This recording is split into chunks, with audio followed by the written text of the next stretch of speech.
regular firefighters can sting. They were making it so they didn't feel. I mean, they got a pretty good amount down. They crashed with you the hell as well.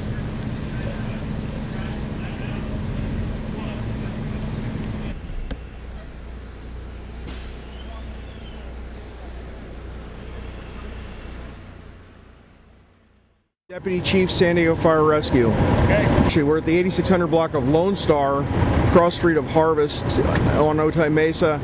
We have about a dozen units down here tonight. We have a dump fire going with mixed debris of metal, plastics, and some tires. The biggest difficulty we're having is there is not an immediate water supply, so we're having to shuttle water in here. Fire's under control at this point, however. We're going to have to bring in some heavy equipment to turn the pile over, probably in the daylight, to get to the bottom of the fire.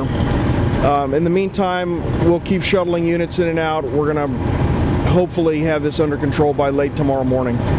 There's definitely a mixture of debris that's burning, and we're using some of our brush trucks that we have compressed air foam to blanket it with foam rather than put the firefighters into the smoke. We're doing as much as we can to fight it remotely.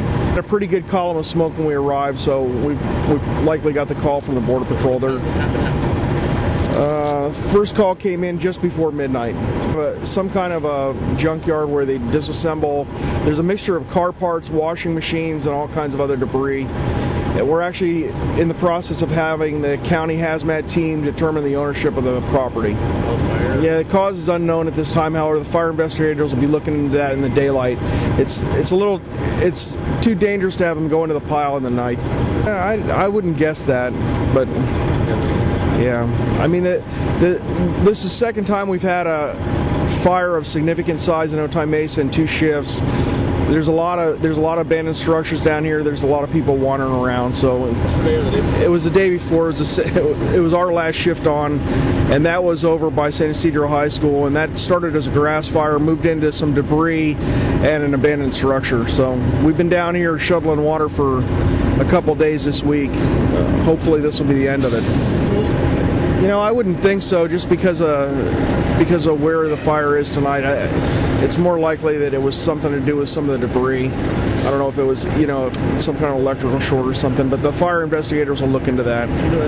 Yeah, anytime that you get plastics burning, it puts off a pretty bad odor. So, our goal is to knock the fire down as best we can, control it, and then once it gets daylight, we'll probably bring in heavy equipment, move the pile around, and get to the very bottom of it. We've suffered no injuries, thankfully. We have our Zone 3 partners from Chula Vista also have a couple units on the fire. We're trying to cut them loose right now.